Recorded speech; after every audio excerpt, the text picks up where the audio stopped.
Welcome to the Powercat Podcast, the original K-State sports show. Now let's go to the rolling Flint Hills, home of the Cats and Dogs studio. Here's your host, Tim Fitzgerald. I tell you what, I want to do my Irish accent this entire podcast, but I realized I haven't done it in so long. I suck at it, so I'm not going to do that.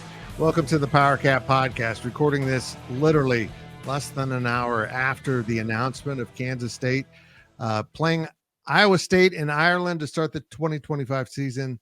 And we probably don't have any questions on that. I asked the question to start us off the That's podcast. good. We're sponsored Yes. by Fridge Wholesale Liquor. You don't have to have fridge liquor to go to Ireland. You can just do your own thing. You can get liquor there. They have beer. They don't have Busch Light, I don't think. Oh, that problem will be taken care Yeah. of, I'm certain.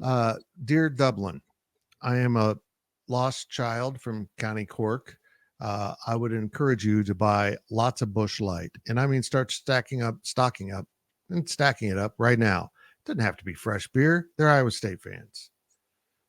And go ahead and order it through the Fridge Wholesale Liquor. At the corner of this and that in the town in which we live, make sure you go check out the Fridge, check out their social media. Fridge Fridays are always a treat on their social media. Hi, Ryan Gilbert. Your mic's working. Can you hear me? I can hear you. Ooh. Okay. Are you sure? Yes. Risky. Yeah, we might turn you down. Turn me down? Yeah. I have this thing turned all the way down. Goodness. I don't even know which one you are. But as we started to, as soon as we got ready to go and hit record, Gilbert's mic stopped working. But it wasn't my fault. It wasn't your fault. No. I had so It's many had apps too open. many My tabs computer open. said, we don't have enough oomph to oomph.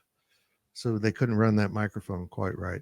But now we got the oomph. And I've got the oomph on dress-wise. Look at that. It's my new mail rig panel shirt. I won't get up and I'm not going to get up. Throwback to the bowling shirt days. Bowling shirt. I love it. Purple's perfect. Lavender is kind of a gray lavender, which actually matches the gray lavender we use on some stuff. It's all about us. Let's get going with your questions from Wabash Station, even though the first question isn't from Wabash Station. It's from Zach I Carlson. mean, technically, I'm on Wabash Station, so is it from Wabash Station? Did you post Could it? Did you post it? In my post head. the question? I posted it in my head and wrote it down in the Google Doc. First question, though, is from us or me. What are your Ireland thoughts? Fans are upset, and I get why they're upset because they're losing a home game. But in the bigger picture, this is something K-State needed to do for two reasons. And I'm also going to say this. Folks, get used to this kind of thing.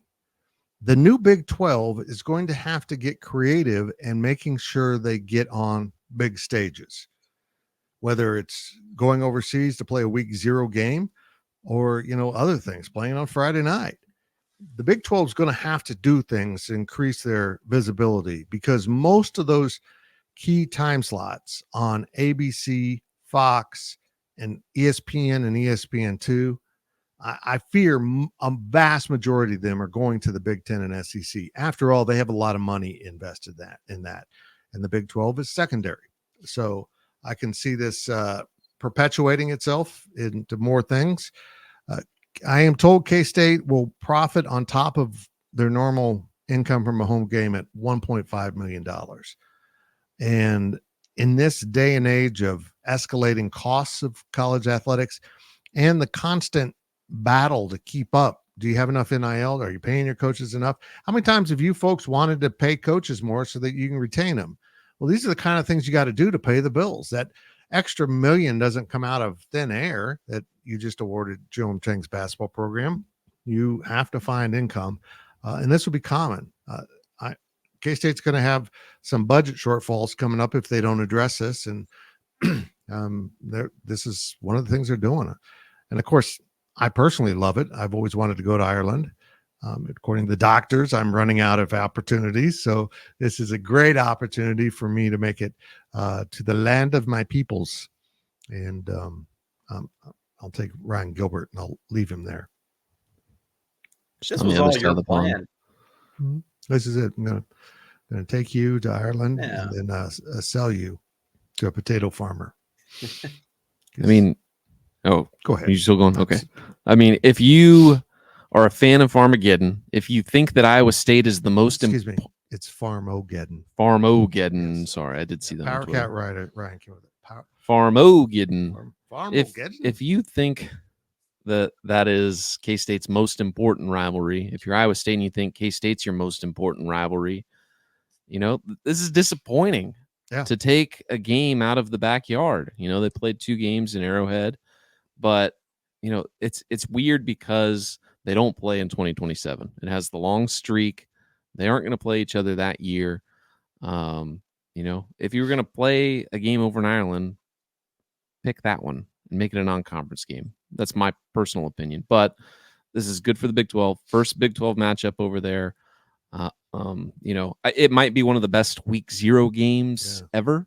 Week 0 is as exciting as getting a head start to the college football season is. A lot of the games are not fun or exciting. We have Florida State and Georgia Tech as this year's Aer Lingus College Football Classic They typically game. get one team right. Yeah. I mean, Nebraska, which has a big brand, played Northwestern. And they lost. They lost. Maybe K-State should volunteer to send Scott Frost with Iowa State. You can help them out. But yeah. Like Florida State's great, but then you have Georgia Tech. And Notre Dame played Navy this past year, right? And that was a bad game. It was a bad game. And then people have asked me, why don't they do this in 2027 when K-State and Iowa State aren't playing? Right. Well, Pittsburgh's playing Wisconsin. That game is already booked. I don't know how they got that far in advance, but I would like to find a way to keep Farmageddon going in 2027. K-State doesn't currently have a home game non-conference major game for that season. I almost wonder if K-State wouldn't consider playing Iowa State and then just booking a one and done game on the road with them. If you can get a one and done and go to Notre Dame or something like that, do it. Go play them, or maybe you can get them to play in Soldier Field or someplace. I don't know. The new one? Oh yeah, it's getting so confusing. I think that if you're a fan and you want to go, I've looked at the Florida State and the Georgia Tech options. There's going to be charter flights, probably out of Kansas City and Des Moines would be my best guess. Dublin is fortunate to have a U.S. pre-customs clearance facility, so you can clear customs before you get on the plane, and you can land in Des Moines or land in Kansas City or Wichita if they decide to go that far on whatever plane they use. I think that there's going to be decent options for flights. I think that if you want to go to the game, you can make a week of it or a weekend of it and have a good time. It's going to cost you, which is probably not, pleasing to the K-State fan, but, it's an opportunity. But, the future of college football, you're probably going to be playing 6 home games a year. I mean, if there's consolidation towards the top, if it becomes a super league and everybody's playing everybody, unfortunately, you're going to have a balanced schedule like you do in the NFL. 8-8 up until a few years ago, and now it's 9-8 or 8-9. I mean, that's the reality. You're going to get 6 home games. If you get anything extra, that 7th one is going to be a bonus at this point instead of 8. Yeah. So, yeah, I think that athletic departments, not just K-State, I think, other athletic departments across the country are going to have to think about scheduling, and at a certain point you're going to have less than 7 games quite frequently. Yeah, I mean, it's the way it's got to be. I mean, they're going to have Big 12 Mexico. If you want to go play in Monterrey, right? That's where they're talking about the game. Someone's going to give up home game. So I know it sucks to lose a home game. It sucks for local business. I'll be blunt here. I'm more concerned about that than the average fan that's pissed off they lose a home game. I feel bad for local business, but K-State athletics at the end of the day is in charge of K-State athletics and making their budget and doing things the right way in a fiscally responsible way. And this is one of them. Besides, I don't want to have another snow game. I think there'll be like a potato famine that day. And then people won't have potatoes. Do you think that Irish people like talking about that, like us making fun of it, I guess. Do you think they like that? Probably not. Yeah. Probably not. I don't know. I mean, it worked out well for us as a country because a lot of people came over. I wonder if my family came over in the potato famine. I don't know. I'm going to trace it back. I'm third generation. Yeah. I'm going to end on this, though. Credit to Gene Taylor for getting out in front, being proactive, making money. I think K-State's doing fine financially as an athletic department right now, but into the future, you've got to make sure you're set. So that extra 1.5 million that you're talking about, that'll go a long way for the athletic department if they're able to, increase the revenue like that. I agree. Gills, I feel like, look, I'm a guy that thinks you should be fiscally independent like K-State is. They don't give money, or they don't get money from the university or students or the state. They actually give money back to the university, which I personally think should end.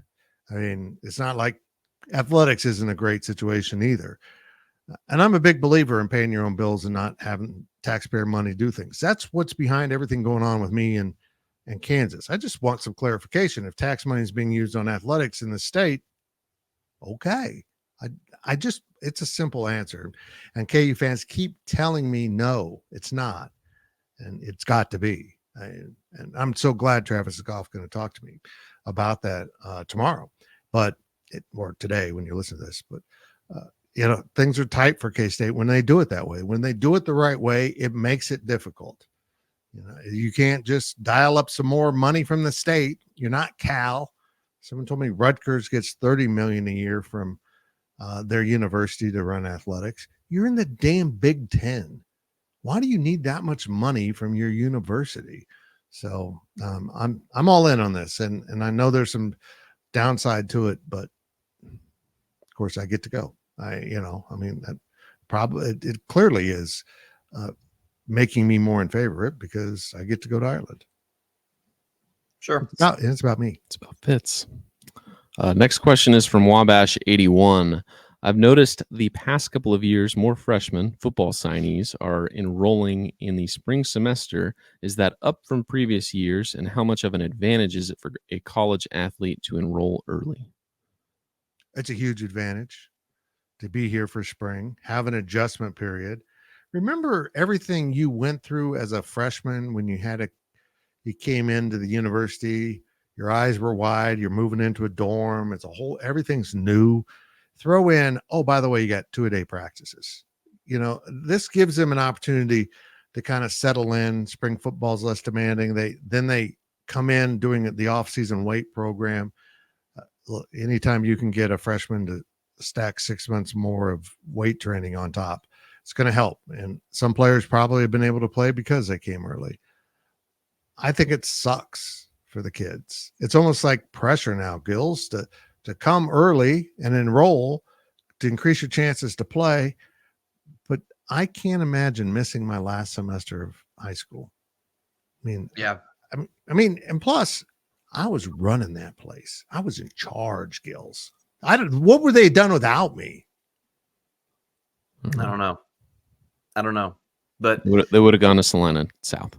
Ooh, they would have just transferred. Yeah, Nobody went to Central.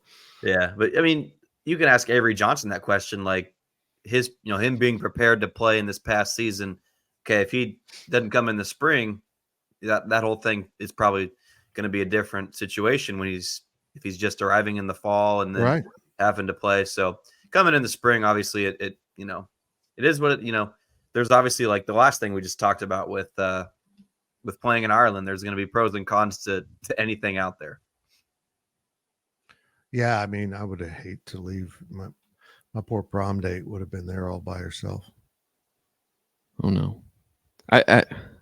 She by the way, my senior year prom date became a nun. So that tells you how my prom date went. That's kind of hilarious. So Becky's a nun?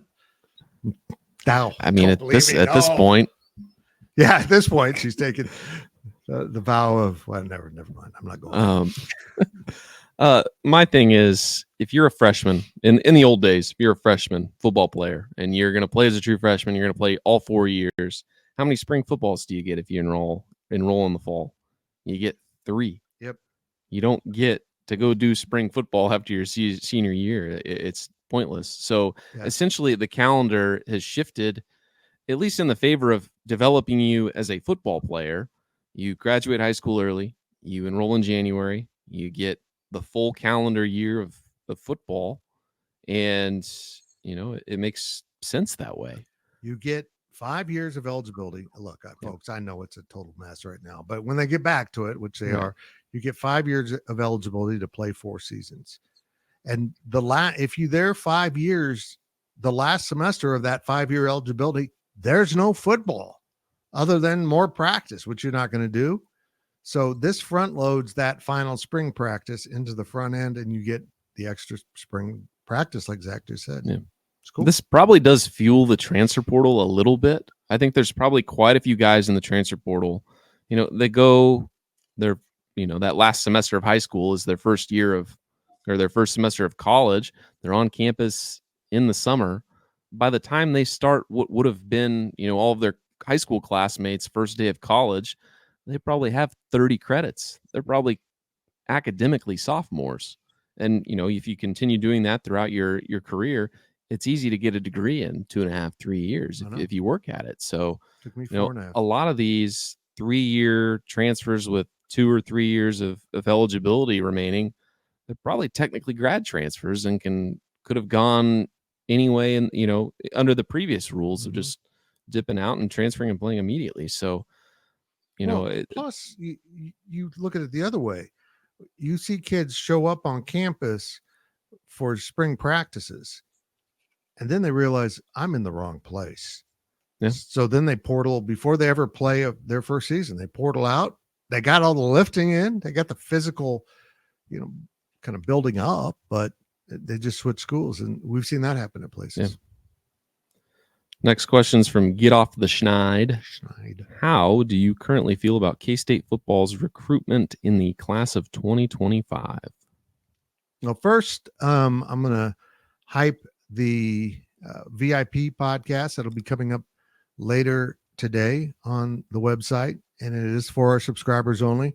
Cole Carmody and Ryan Wallace will dig deep into football recruiting.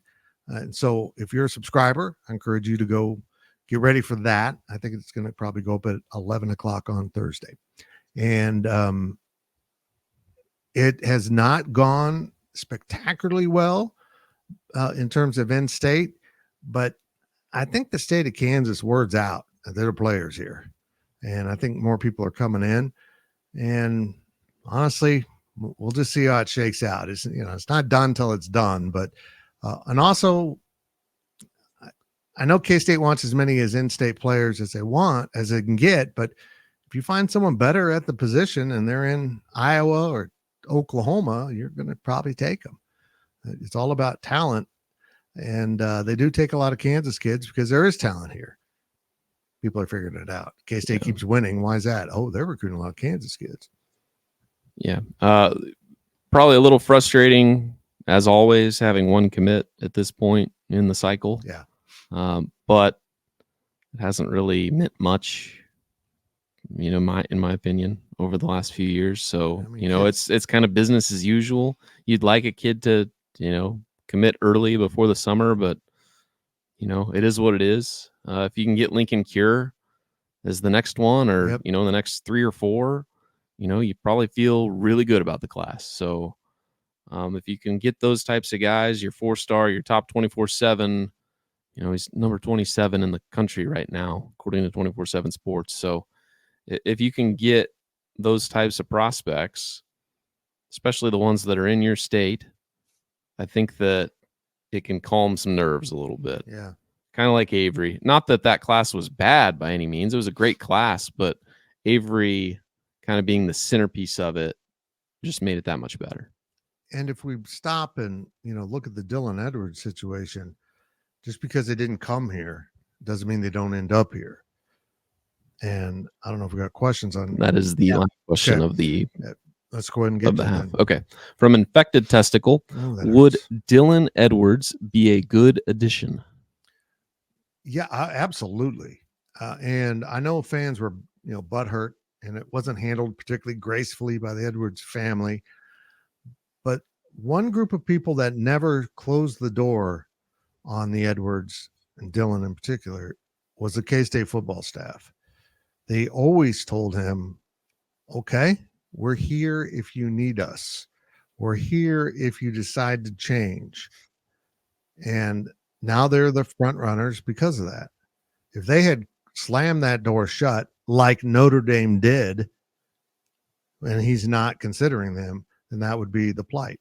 But I feel good about this because Avery and Dylan are basically best friends. They're tight, like brothers. The families are tight. And that was a factor before. And now I think it's a factor that why he'll end up back here. So, even if you lose him at the start, if you get him, early enough and later on down the road, you're good. It's going to be good. Now, from playing standpoint, hell yes. K-State was looking for a backup running back in the portal. They just didn't like the depth and lack of experience. They have the same feelings about quarterback, to be honest. They're good players, but they just, what if they get the yips in a game? You don't know. Thank you, Daphne. So they were looking for this. So they need someone to take some carries away from DJ Giddens. But Dylan can also go to the slot. He can also maybe change how you're calling plays and getting him on the field more often with DJ than just a typical backup running back. And he's also just built to be a kick and punt returner. So, yeah, they will find plenty of playing time for Dylan Edwards. Yeah, I think he's an excellent addition to the offensive side of the football. I don't want to say it completes the offensive side of the football, but if they're able to get him, it makes you more comfortable. Yeah. Especially if DJ Giddens gets banged up at all and Dylan Edwards becomes the RB1.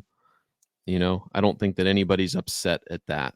Yeah, I get that, he goes to Notre Dame, goes to Colorado, likes transferring a bunch, but or not, I guess this is his only transfer, but changing his mind a lot. I think if he changes his mind this time to K-State, I think that it becomes final. I think he ends his career here. This is where he'll shine, have success. I don't think he goes anywhere else. It's close to home. His family can come to every game. I think it's an easy decision, at least from that standpoint, I think. But like you said, the K-State coaching staff left the door open for him to come back because the K-State coaching staff knows kids change their mind. They could see it coming a mile away. He's flip-flopped this much, eventually he might come back.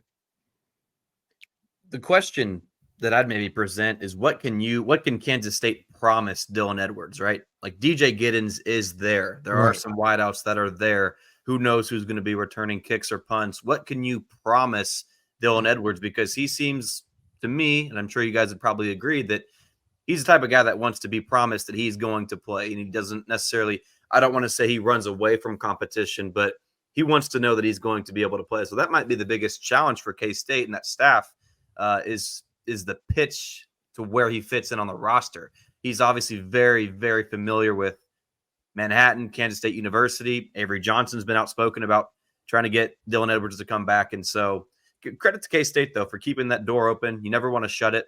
Guys, I don't think I've told you guys, I'm finally getting a new car. And so I've been talking to some dealers. I know, crazy, right? But you tell them, I told a few that, hey, I'm not going to go with you guys, but I appreciate your time. And there's some that don't even respond to that.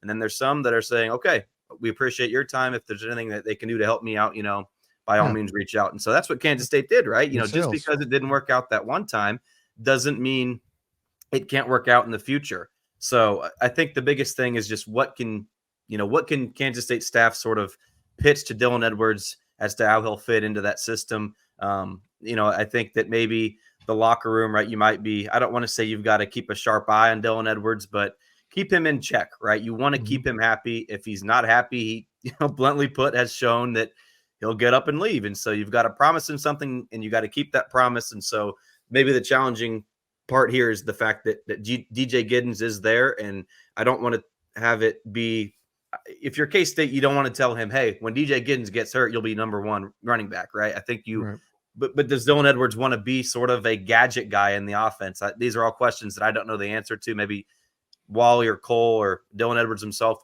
could be able to answer better. But those are all some thoughts to keep in mind.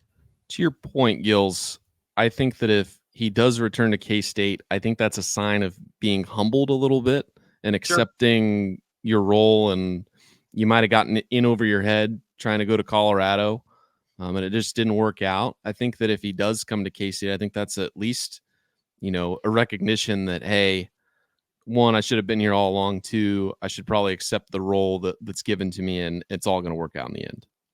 I agree. I saw a Colorado video, and overall it was a good video. It's, very homerism, but that's okay. And the guy tried to say Dylan's just running from competition. He wants to go someplace he's guaranteed to start. Dude, that's not at all what he's doing. I mean, if your coach through spring ball said, you're our number one guy, you're our guy for 2024, and never mentioned that he's going to take 2 veteran portal running backs from prominent schools, never brought that up once, you might feel a little betrayed and lied to. Sure. And that's exactly what happened. Yeah. If you're not upfront with your players, they're going to go into the portal. And he knows damn well coming to K-State, I can guarantee you he's been told, well, DJ Giddens is the guy. You're not displacing him. You might reduce his carries a little bit more than they thought they'd have to. But I think the actual result will be finding ways to get them on the field together, to get these weapons out there together. I mean, you've got so much more speed at receiver now. Keegan Johnson's healthy. Jace Brown, Dante Cephas can run. So you and of course Oakley at tight end is a great target. You begin to amass this number of weapons on your offense that becomes hard, very difficult for opposing defenses to handle all that. And I got to be honest, it's hard to sleep if I lay in bed and think about Dylan Edwards and Avery Johnson running the zone read.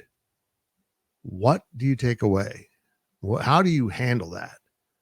Particularly if throwing is an option also. I'm excited to see. I'm sure if he comes to K-State, and as I said, as I sit here right now at 6 something on Wednesday evening, I would think he's coming. I don't, but A&M hopped in. They're going to throw a bag of money at him, I'm sure. But at this point, I'm not sure Dylan is motivated by getting the bag. I think he's motivated for liking where his feet are. And he's felt out of place in Colorado. He's felt like he doesn't have a lot of, kind of a social, construct. He kind of has been a loner out there. They do things very strangely at Colorado. They have a lot of video meetings. And I keep hearing from recruits saying, transfer portal guys that leave Colorado, I want to go to a real program that's run like a college football program. Deion's trying to do NFL stuff at the college level, and I don't think it works. And the kids aren't old enough to understand its business. To them, there's still an element. I'm going to college and playing football. Deion is like, it's all business. You're all getting paid. There's some truth to that, but also you have to understand they don't have the maturity you need to handle some of this. I do wonder how many of these Colorado transfers out kind of realize that Deion's probably going to take his ball and go home if things don't work out through 6 games this year. I think he's done after this year. I think once his son's done playing quarterback, he's done. Yeah. I mean, maybe he'll wait around for his other son. I think he's a year behind, but I don't think so. They probably both go to the draft. Yeah. Or try. I don't think this is a long-term thing for Colorado, unfortunately. One of my favorite things I've heard about Deion's program is his sons don't do media. Literally, if you want them to do anything, including a simple interview, they will ask you, how much are you going to pay me? And I understand if you're going to do a podcast on the regular, you should get paid for that. But if they don't show up for media days to talk about the next opponent. Your starting quarterback requires to be paid to do what is a team function. No, man, that's not sustainable. That's not the way you can't get away. You can't just do that over the long term. Everyone else in that locker room sees that nonsense. So, well, that's it for the first half of this Powercat podcast. Hope you enjoyed that. I'm sorry that Ryan Gilbert was on it. We tried to silence his mic, and he found a workaround, and he got on the show. It's my fault. And we're going to come back in the second half, and we're going to talk about stuff that hopefully Ryan Gilbert will be part of, because I missed the tenor of his voice throughout that. There will be some soothing whatever. We'll be right back. We'll be right back after these messages from our sponsors. Please visit The Fridge Wholesale Liquor, located at the corner of Claflin and Westport Road in Manhattan, Kansas. Welcome back to the show. Let's return to the Cats and Dogs studio. Welcome back to the Powercat Podcast. Fitz and Gills and Zach, and I've had the camera on, the studio cam on, so you can see the Cats and Dogs studio. Dude's laying way back there. He kind of shows up. He kind of also blends into the floor. And Daphne, throughout that first half, was begging for attention. So you got to see my elite skill level of talking and petting a dog at the same time. It's kind of like walking and chewing gum, which Ryan Gilbert can't do. I've never seen him do it. Remember what your mom told you, Fitz? Be nice to Be nice to Gills. Always listen to your mother, Fitz. Come on. Okay. More of your questions from Wabash Station in a second. Remember, we're sponsored by The Fridge Wholesale Liquor. When you're in town, make sure you check them out. If you're a bourbon connoisseur, they have the best stuff there. They really don't mess around. If your liquor store has a cabinet with that, and you're in Kansas, not in a big metro area, has a cabinet that has a key lock on it, you know it's the good stuff. It's valuable. It's behind the glass. I've never once asked them to open that up. I can't afford it. But if you can, The Fridge is your place. On with your questions from Wabash Station. Take it away, Zach. First question is from Donnie Cat 97. I don't think I said that last week. Welcome. That, yeah. I think he only has like 11 posts or something, but welcome, Donnie Cat. Why is recruiting a high caliber big man so difficult? I thought K-State's NIL budget would help them compete at the highest level this offseason. It is. I mean, they're in on some really good players. You know, Bubba Miller's really good. This kid that's in here from Rutgers. You want to say his name, Ryan Gilbert? No, Clifford, yeah. And then no. Yeah. His first name's Clifford. It's really competitive for these big men. So they are less likely to be, I'm going to take a visit and be done, unless they've already arranged something. Clearly the one guy from Arizona had it all wrapped up with Indiana for $1 million plus. I don't think it has to be a really special player if you're K-State to spend that kind of money, and that most don't need that kind of money, but they are competitive. It's not, if they don't get players, folks, it's not because of NIL necessarily. It just didn't work for them, and maybe they didn't feel like they'd fit in. Yeah. One thing to keep in mind, we watched the Final Four. I know we talked about this, how there's maybe a perception out there that all these elite teams are operating through their post player, but those guys are elite players, right? Yeah. There's only, I don't want to put a number on it, 10, 15, 5, I don't know. Yeah. There's only X number of those type of players out there, right? Like, you don't go, I mean, look at the Big 12. I'm sure there's some good dominant bigs, but not every team has one. It's okay if, Naquan Tomlin is your 5, or a smaller, David Gasson, or, play smaller. That's how you can win games, by doing that too. So that's probably maybe the root cause here is you see those elite teams with those players. Well, that's because those players are elite. You can't, it is unreasonable. It is unreasonable to expect K-State to get a guy like that, where the entire team just works around a player like that.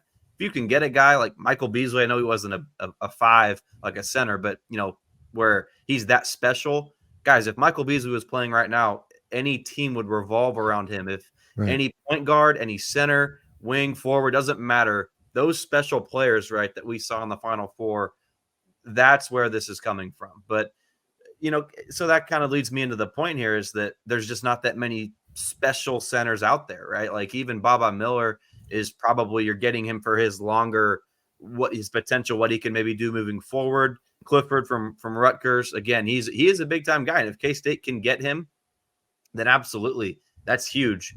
But there's only a finite number of players out there that are like that, and so I'm happy that they are going after some bigs, but they're still going after those guards, which is just crazy. But we saw RJ Jones depart Wednesday morning, and so I think if you're, I know RJ Jones was still 100% bought in with Kansas State after Doug McDaniel was committed, but then you see CJ Jones, another guy, come in, and you're looking at the visits and everyone that's kind of getting interest from Kansas State. It's guard after guard after guard, and so I don't blame Jones one bit. There's nothing promised on that roster. Obviously, you've got to work and compete in the locker room, and iron sharpens iron, all that stuff. But I think he was smart, and he realized, this is, you look at kind of those, there's potentially 5, right? You got CJ Jones, Doug McDaniel, Day-Day Ames, and David Castillo. Castillo coming in, right? Yeah. So that's, if it's Glover, it's 5. So Jones is competing as the roster stands right now for basically one of those 2 spots. I think the staff has shown that they probably wouldn't have him playing the point guard. So basically that number 2 spot, and they're going to be bringing in more guys from the portal at the guard spot. The Nova guy is a sharpshooter. So I think, there's just a lot of moving parts here still going on. But back to the point, getting a big man, I think, is great, because that's where this team has its glaring need right now. You're losing a guy like RJ Jones, and Arthur Kaluma's gone from the portal as well. But you got to go out and get those bigs. So if you can get Clifford, anybody you can get is going to be great. But back to the main overall point here that I'll make, and I'll stand firm on this, is it's unreasonable to expect K-State to have a difference maker at that post position. Not many teams have the luxury of having that, right? And if you can get it, that's great. That's awesome. But I'm not going to say K-State needs a difference maker. If you can get somebody that's, I don't want to say Will McNair, but maybe a tad bit better than Will McNair, because McNair had his strengths and weaknesses, right? If you can get somebody that's an improvement from Will McNair, you get somebody with the rim protecting capabilities that Jerrell Colbert had, somebody as strong as Thomas Gibson or DJ Johnson, somebody with the fundamentals of Curtis Kelly, just a little bit of a step up. And I think K-State's going to be just fine. You don't necessarily have to get a superstar at that position. Right. When you play a 5-out offense, your wings and players like that, when guys are moving around, okay, that's why maybe K-State isn't getting or going after so many of those guys, right? That's not the type of player that's going to play in a 5-out offense. Zach Edey would not play well in that system at Kansas State. Well, let's back up and talk about a couple of things here. First, Zach Edey was the greatest big man in college basketball since, I don't know, Bill Russell, Lou Alcindor. You can go through the list. He was absolutely dominant, but he was also a project. So kudos to Purdue to develop him, because he wasn't very good when he got there. So that's what you do every time you bring in a big man that isn't quite ready. He didn't go the course of Jason Bennett. He got better. And the other thing, and I just did a daily delivery on this, is if you recall those earlier Baylor teams, I think he, as Jerome Tang, is literally trying to replicate the formula they had that was so effective and made Baylor not only winning a lot of games, but they were fun to watch. And it involves having 2 post players. Both of them can run the court, but one's the main guy, and then another, maybe the younger guy, comes in and gives minutes. They rotate those 2 big guys, and they got 4 dudes on the court around them. Four guys. There's no real position. Someone's a point guard, but there's no real positions. They're just playing. And every time now they're getting a 6'5" guy, and they've got one on campus right now. I recognize that this is what they're doing. I mean, that guy's probably Kaluma's replacement, and they're just trying to build a team filled with athletes. Think about how fast they went in year 1 compared to year 2. And the 2 key ingredients to that were, 1, Marquise Noel, because he could handle that. He could push the ball. He could go really fast.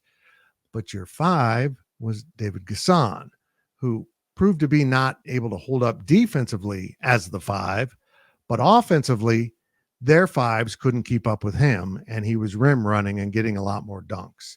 They need to get back to that, and you need to have the horses if you want to run, and they're getting them. Next question is from Kevin316. The deadline to declare for the NBA draft is this Saturday. The deadline to enter the portal is next Wednesday. What are the chances any more K-State players entering the portal, and what are the chances of Jerome Tang completing his roster by June 1st like he has said he wants to do? I don't think they should, personally. No. I think it's like a 0% chance they And finish it at this rate. What he's saying is we're going to have a team. We'll be able to take the court with what we have in June 1st. More than the 1, 2, and 13 blanks on the T-shirt. Right. What they're going to end up with, I would hope, is at least one open scholarship for that kid who pops up in August. Yep. I mean, can you imagine the frustration if they had filled up before Keontae Johnson even came available and then they didn't have room for him? They would have lost their minds. So I don't want them to be done by June 1. I'm fine if they're at 11 or 12. I hope they are. I hope they're at least at 11. But I wouldn't mind if they keep some in their back pocket. You just never know what's going to happen. Yeah. The only one that you could maybe in a vacuum would maybe make sense would be Buddy Rich. However, that position that he's going to play, right, he's not necessarily in danger, right, with the guards, but also Buddy Rich is locked in and ready to go, man. CJ Jones is high school buddy, St. Louis kid, right? Like everything. He welcomed him into Manhattan on his campus. And so by all means, I think Buddy Rich was maybe not overly pleased with his minutes last season, but I think he's took some time to mature a little bit and he's going to be better next season. And he's locked in on K-State. So in a vacuum, yeah, Buddy Rich would maybe be the only guy to answer that, but he's not. I don't see him going anywhere, especially with CJ Jones in town now. So I think that RJ Jones is likely the last departure. Everybody else, it just doesn't make sense for anybody else to leave. I mean, Day, I don't have any reason to believe he would go, but he played a prominent role in last year's team, especially towards the end. So I think that was it. I think that, so now it's 5, right? And that's without words from Glover and Gasson. So that could grow, but 5 right now, 5 open spots is what K-State has. And so, yeah, I certainly didn't see Jones coming, especially once the season ended and there was that first initial sort of wave. Like Dorian Finister was on his way out. I think what's the final buzzer sounded of that game, right? I think he had made up his mind. The minutes dwindled throughout the year. And so, but Jones, right? And Kalum, I know, is 50-50 on the draft. And so things happen, things change. When you see guys going out, you see the staff going out and getting guys in the portal, that can change things. But right now, no, I think that this is it. I think with the departures, it'll should be just additions moving forward for K-State. I know, and RJ was happy here, but again, it's a little bit like Dylan Edwards. And when you get recruited over you, yeah. I mean, it's pretty clear messaging there, whether you're saying it out loud or not. And there is some truth in, do you want to stay to compete? But also, if you feel like, well, I put in my time and now not being rewarded for it, I get it. Yep. And particularly in basketball, he's going to land somewhere good. I mean, I don't know. It always fascinates me where kids end up. Quite often what we think are a good player end up at, UTSA or not. And there's nothing wrong with that, but they're not going to another Power 5.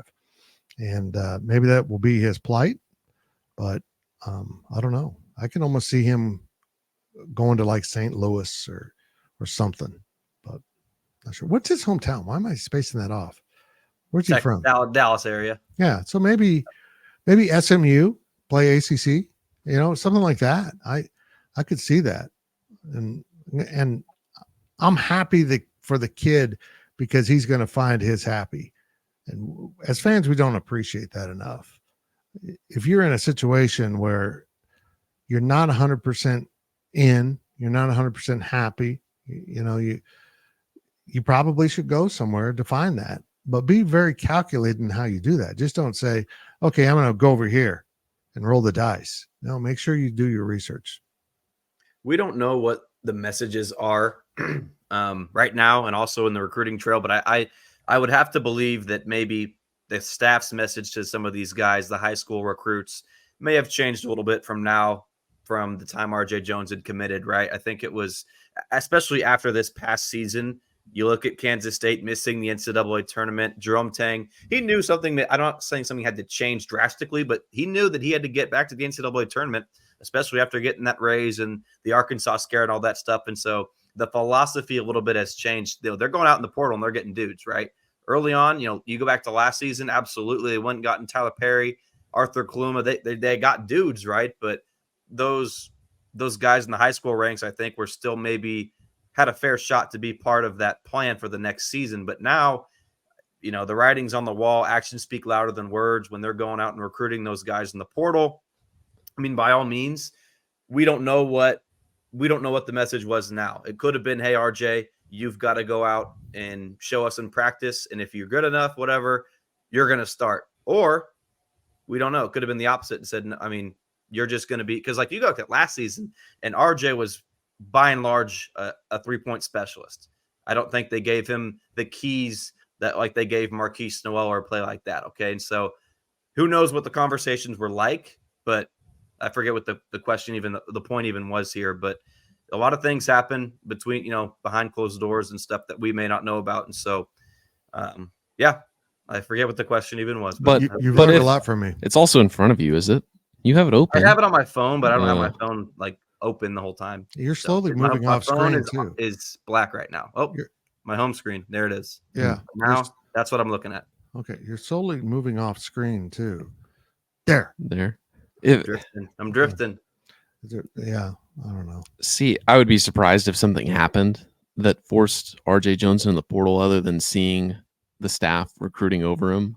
Because if he knew this was what was going to happen, he would have left in the initial wave back in March. And something changed in the last month or a couple weeks. It could be. We don't know what his NIL is, and maybe the level of NIL they're offering some of these players exceeded that. There's a whole nother level here that we don't see anymore. We don't understand. Kids talk about what other kids are getting paid. And if you get your NIL wrong in terms of the locker room, it really screw you up. So, yeah, maybe that's it. I don't know, but I wish him luck. He's a good kid. Absolutely. Next question is from Jay Boland, PSU. With Gene Taylor celebrating his 7th year anniversary of his very successful hiring last week, how much longer do you think he remains at K-State before he retires or leaves? Do you have a list of who you'd like to see take his place after? Well, my list just went to Missouri. My entire list was. Yeah, the list starts and begins with Laird Veach. I'm not going to worry about the next AD. I mean, I don't know. Maybe by the time Gene retires, Kenny Lanu will be in line. He's basically understudying. Joel Shields is the number 2. Maybe. I don't know. I don't know where they're headed with this. But I don't think he's going to retire anytime soon. I think he and Chris Kleiman are attached. I don't think Chris is going to go into his 60s as a coach. I just don't. Everything going on, unless college football gets this NIL thing straightened out and how this is going to work, a lot of coaches aren't going to make it. If they get a good contract, they'll call it good. And that's just the reality. They are now NFL coaches, not paid like NFL head coaches. And so I don't know. I don't know how long Gene sticks around. I hope it's for a very long time, honestly, because he's 66. He's got, I think it's another, 7 years on his contract. I don't see him going to the end of that, but if he did, it'd be really good for the school unless he kept losing his dentures. And then that'd be embarrassing. I mean, if he's up there and he's trying to talk and he's gumming. I don't think he has dentures. Well, he might by then. That's what I'm saying. Do you have dentures? No. I sure about that? My teeth work, unlike other things. But yeah, my teeth are functioning. Although my front 2 teeth are fake. Yeah, that's a whole different.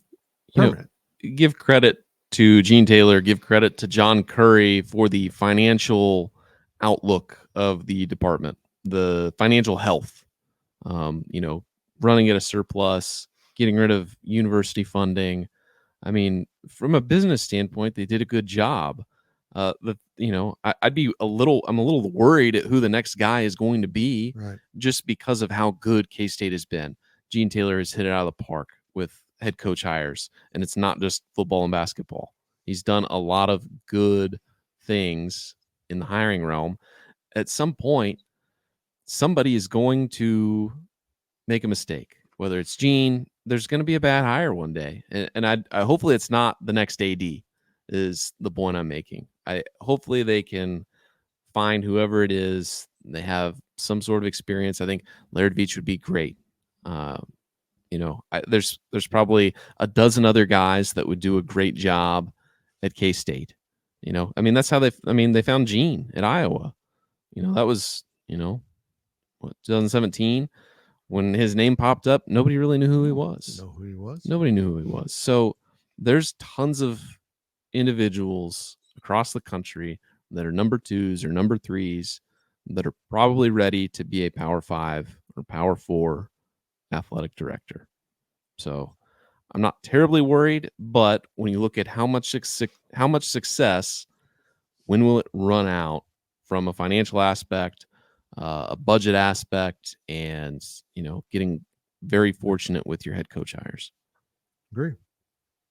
I don't know, Jay Boland, if the question just says, how long is Gene Taylor asked? I'm not sure if there's any concern about him in his future, but you look at what's going on right now, things are going well. You look at what just happened with Jerome Tang, getting him to stay in Ireland, the pros and the money being brought in, like he's cooking, right? And so until he starts to slow down or show fatigue or whatever, like I'm not concerned. I mean, obviously there's going to come a time where Gene may think it's best to just be done, but he's killing it right now. And so I don't know if there's, I don't know what the underlying question is, reading between the lines of the question, but like right now, Gene's doing a phenomenal job. And so I don't think there's any concern with him stepping away because he's just getting old, so to speak. He's obviously his age is his age, but he's making some big time moves that boomers maybe don't make, like Fitz. That's it. I think you're right, Fitz, about him and Chris Kleiman being attached to the hip a little bit. And I think it'll be interesting to see now in the new era of the college football playoff if K-State can make it, and if they can make deep runs. I mean, if Chris Kleiman wins a national championship, does he go out on top? I think he might go out on top. I mean, that's the only thing he hasn't done in college football. He's won 4 national titles at the FCS level.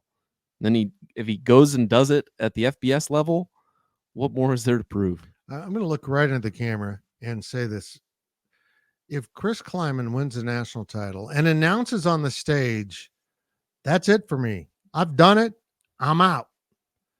Gene Taylor, you do not retire until you hire the next guy. Nope. I know you want to go out with your buddy, but you got to hire the next guy. I only trust you with that task. We always said it's going to be impossible to follow Bill Snyder. Ron Prince proved that right. Chris Kleiman has proved it wrong. It's been miraculous. So, yeah, I'd like you to do the next coach. Counterpoint, Gene Taylor does go out with Chris Kleiman to give a softball to the next AD to hire Colin Klein. Yeah, I see where you're going. I don't know. Connor Riley and Joe Klanderman and Matt Wells might inch ahead of that pack. Who knows where Colin Klein could be a head coach in the SEC in 2 years. He could. And he could be out in 4. Be out in 1. That's, yeah. I mean, it's just brutal. Yeah, it is that bad. Last question of the podcast. This is a marathon. From KSU Todd, how does the new Big 12 football schedule affect the top dogs coming in? And he lists Utah and Arizona as the top dogs. Will they struggle with so many new teams on their schedule? And if so, does this help K-State? Or does every team in the conference have enough new faces to play that this is a wash? Yeah, there's going to be a feeling out period here. I know Utah feels like they're going to walk in and run the conference. Dion said Big 12 sucks and Colorado's going to run the conference. I appreciate the confidence, but maybe play a damn game and find out what the conference is like. What they're going to struggle with is the relentless nature of the schedule. Now that Kansas is really good, there will always be someone at the bottom, but they were the bottom, and they were almost assuredly, unless you were Texas, a victory. And that's just the way it was. There are no off weeks in this conference. Week after week after week, it's just a grind. And maybe you are the best team, but you also got to survive the gauntlet. And it's not easy to do. K-State showed it last season. So I appreciate it. You're right. There's going to be a situation here where you do build up familiarity with programs and, head coaches and their tendencies, and you wipe that slate clean by moving, although you retain Arizona State, and Colorado. So you've got 3 schools you're familiar with. And, if you stop and look at it, maybe that's about all everyone has. If half the conference is new in over a 1-year period, let alone, the second football season coming in, there'll be teams, half the teams, new teams will be their first year, and 4 of them will be their second year. That's still a learning curve. So I think there'll be a lot of things thrown out the window with the new members. I think it helps K-State a little bit. Just, I think a lot of the travel will get to a lot of teams out on the coast, more so than it will K-State. I think K-State is traveling quite a bit this year, but they go to a lot of places that they've been before, I think, off the top of my head. And I just saw Colorado and BYU in my head. They have not been there for a while, but I think it helps K-State a little bit with all of these new teams having to kind of figure out how to play each other. I think K-State will be fine. I think on the other hand, it does hurt a little bit just because, you have a lot of unfamiliar games, but I feel like between the rest of the new programs, I think that they will struggle a little bit more than K-State might. You look at this. Here's where they're going. They play at BYU, new experience. They go to Colorado, new experience for this group. They go to West Virginia, so that's familiar. They also go to Houston, new experience. And then they close at Iowa State in a snowstorm. So the 2 out of their 5 road games are unfamiliar, or 3 are unfamiliar. So it's amazing. They also have Oklahoma State and Kansas coming in, but you got Arizona State and Cincinnati coming in, and they're new. That's a lot of new teams on your schedule. It just is. And that's going to be that way for a lot of teams. Is that it? We were really long. And I didn't even get to bust on Gilbert in the second half. I wanted to say, he kept bringing up vacuums, and I thought, Gilbert, you familiar with the vacuums? They suck too. Yep. Okay. Yep. Okay. Yep. Anyhow, that's it for the Powercat podcast. I love Ryan Gilbert. I legitimately do. I do. No. He's got dreamy eyes. Hey, when you get that new car, are you looking at Subaru Outbacks? No, I don't know what that is. Oh, I just thought by your haircut you weren't looking at that. That's it for the podcast. Get it. Is that a compliment or a diss? We'll tell you off the air. We'll tell you off the air. Love you, Gills. That's it for the podcast. Well, look out for the VIP podcast. If you're a member of Go Powercat, if you're not, you might want to solve that as Wally and Cole get together and go on another deep dive into football recruiting. That'll be available at Go Powercat later this day, unless something went wrong with production tonight.